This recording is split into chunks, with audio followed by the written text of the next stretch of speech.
talking about this in the very, very beginning when it comes to your message, and we started with that animoto and giving a simple message, but one that gives you a wow factor. So I'd like to talk a little while about crafting that winning message, and more importantly, knowing the characters in the jungle that you are hunting in. Okay? And then finally, leaving nothing on the table.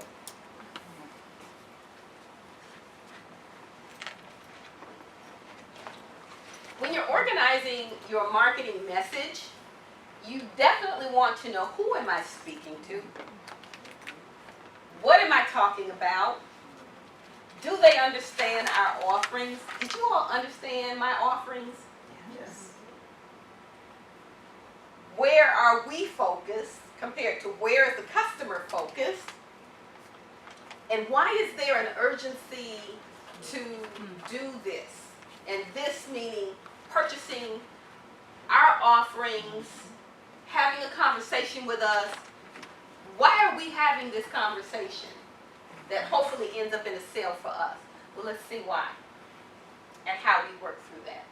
Okay.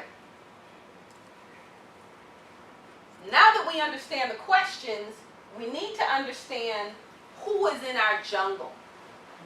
This is something we use quite a bit when we're looking at the diversity, and we're doing diversity and inclusion. And it's not all black and white. It's not. When you're making a presentation, and this whole presentation that I'm doing for you all, I knew I was going to be talking to business people. So I knew that everything that I said to you had to have some type of bottom line that equated to, how am I going to make more money? Did I get that wrong?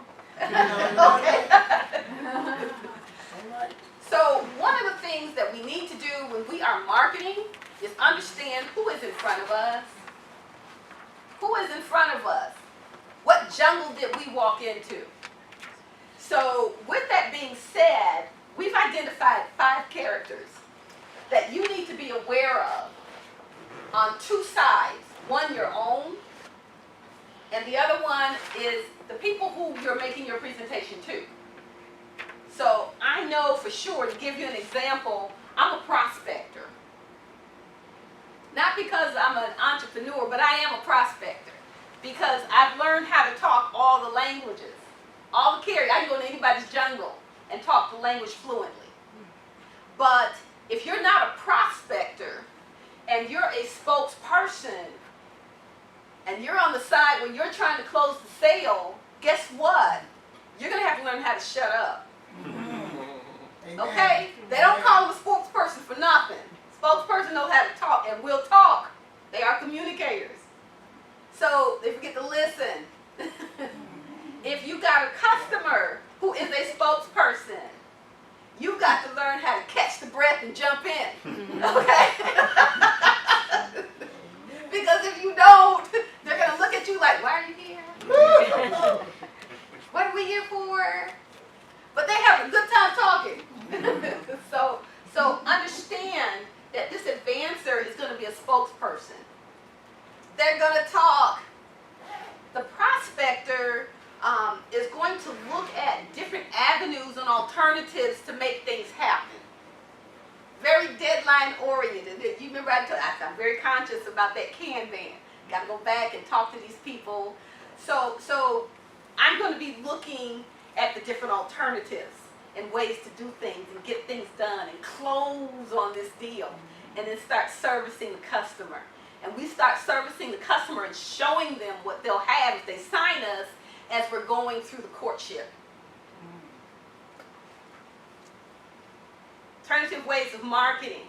I'm not here for your business right now. I just want to show you what you'll have when we come in and when we welcome you in. Okay? So that's how the prospector in me courts. And if I'm sitting next to and courting a spokesperson, and I had a call like that the other day, and this guy was a refining spokesperson. So he was an executor spokesperson. Cut to the chase, but like to talk. So So I would catch him when he dismounted, and I would jump in. The creators never really get anything done.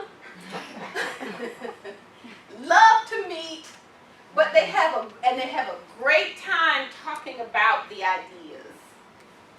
So you know, when you get a creator, you have got to start channeling them in and taking the funnel and moving it down like this so that you can get to the closure, because that creator will keep you out here drawing flowers all day. Okay, my favorite and biggest nightmare. Refiners. Refiners are analytical. How many of us have ever had a meeting with a refiner? Woo! I'm so tired when I leave. I am exhausted because they want to go through every little detail. I did a negotiation one time with a refiner on a project with the Veterans Administration, and we had 200 items. And she wanted to go through them all, starting at number 1.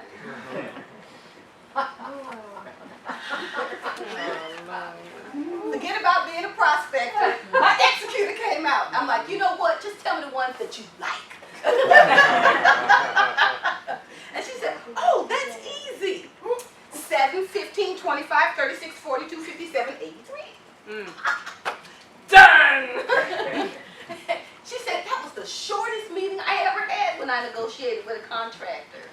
I don't know if I ever. I said, but see, I understood your tactic. Because I know how to negotiate. I knew what you were doing. You were trying to wear me down. I said, okay, well, if we got these 200, let's take 20 at a time. Which ones do you like in the first 20? Okay, 2 of those, let's talk about those 2. Everything else goes away. And she was like, wow, nobody ever worked me like that before. First time for everything. So learn how to manage your analyzers. We put these bullets down here because this is how these people think. It's got to be accurate. The competency side of it has to be there. They need to have the clear understanding. You sit in a meeting and somebody says, just one more thing. Just one more thing. It's got to have a logic base to it, and the quality of it, the quality assurance of it has to be thoroughly discussed, or we cannot move on. So it's important to understand that. Then, last but not least, we have the executor. Now, the executor can make or break your presentation. I've gone into presentations and I was, had all the bells and whistles going, had the handouts and everything, and I started, and all of a sudden the guy took off his glasses and he did this.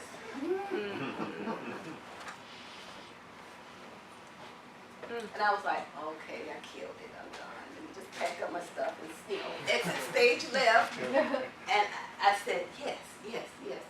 He said, you know what, I don't need all that. I've been on your website, you sent me your bio. Let's just talk about the scope. I'm like, okay, that was easy. So I just shut the thing off. I sat down, we talked about the scope. It was a 15-minute meeting, the deal was done, and I was glad. Because I had a 30-minute presentation.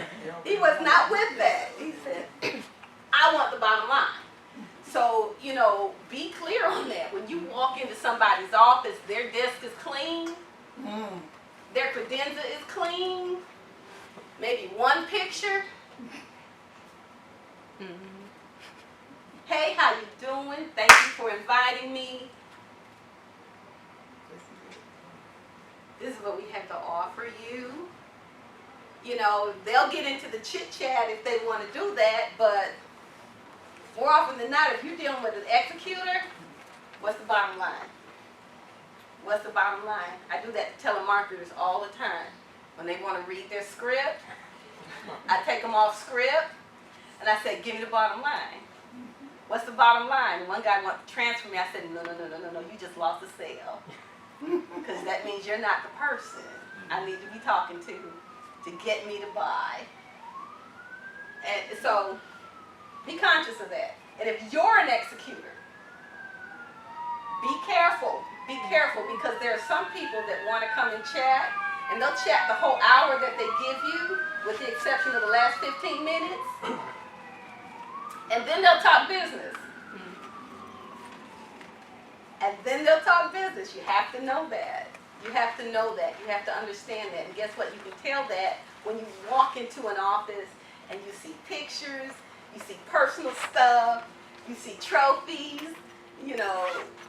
You have to look at that. Be careful of that. Watch for that. Because see, that's somebody more in this area, but they hold the checkbook. They hold the checkbook. So if they don't feel you care about what makes them feel good, you're not going to get it. You're not going to get it. And we've seen that and heard those stories on the international market too. American salespeople try to go in other countries, and they want to sell, and people want to have dinner, they want to talk, they want to talk about the family, and not having it. You guys get this? Yeah, that's so important. And also, when you sit in your meetings, your own meetings within your companies, you're going to start seeing these characters come out in your employees. And you're going to start understanding the diversity of the mindset of your employees. And it'll make a big difference in how you manage your people. Didn't know you'd get all this, huh? Okay, any questions? This is pretty good. It can be kind of fun. It can be kind of fun. We encourage people to take this back to your team meetings and have people pick their character. And it's kind of fun to see. And then tell them, don't tell anybody, just write it down. Because if you say it out loud, everybody will want to be the same thing. And you know that's not true just by their own characteristics. So take this back and use that with your people, your key people especially, your key management team. Okay? Are there inherent conflicts when you're dealing with the concept of diversity and inclusion? I'm sorry? Are there inherent conflicts when you look at this analysis versus, or maybe diversity and inclusion? Well, this is a part of diversity, and a lot of times conflicts do arise because people don't have the tolerance or appreciation or awareness of the different kinds of mindsets. All they know is that this person is driving me crazy. An executor will tell you in a heartbeat that this refiner over here, this analyzer, is driving them crazy because they're holding up the meeting, they're ready to move forward. This person right here might be driven crazy by this person because, see, they don't get into detail, and neither do these people. They give you the idea, but they don't deal with the detail. This person is quick to move. This person moves slow. This person wants to see deadlines. So yeah, it can be very, very important when it comes to that whole diversity and inclusion piece. We spend a lot of time on this, and it does bring about an appreciation that people didn't have for each other. Because we switch them out. We make them sit in each other's categories. Yes. Can you have a combo, like can a creator and also be an executor? Yeah, you can. You can. When we take people through this, we ask them to select their primary and secondary. Now, some people have just the one, but bottom line, we have all five. It just depends on what our environment is, which brings out the strong, dominant ones. But we have all five in us. We just kind of hold the other ones down. If I'm an auditor, I'm going to find that I sit more here. Because I'm a consultant and trainer, I sit more in the prospector and the creative. But when I'm in the consulting role, or project management role, I'm here, I'm analyzing results, but we're creating and brainstorming ideas. So again, I'm right back here. So it just depends. So it'd be a big advantage for the person on the receiving end to know who they're communicating with and where they fall within those categories. Would that be- The person on the delivery end, Okay. if you're the delivery, yeah, if the person on the receiving end hasn't been exposed to it, it's going to be important for you to understand where you sit. And knowing the other 4 categories that aren't your dominant, you're sitting in your dominant at that point. And understanding where that other person might sit based on how the conversation is running can be very important in how that meeting ends up. Any other comments or questions on this?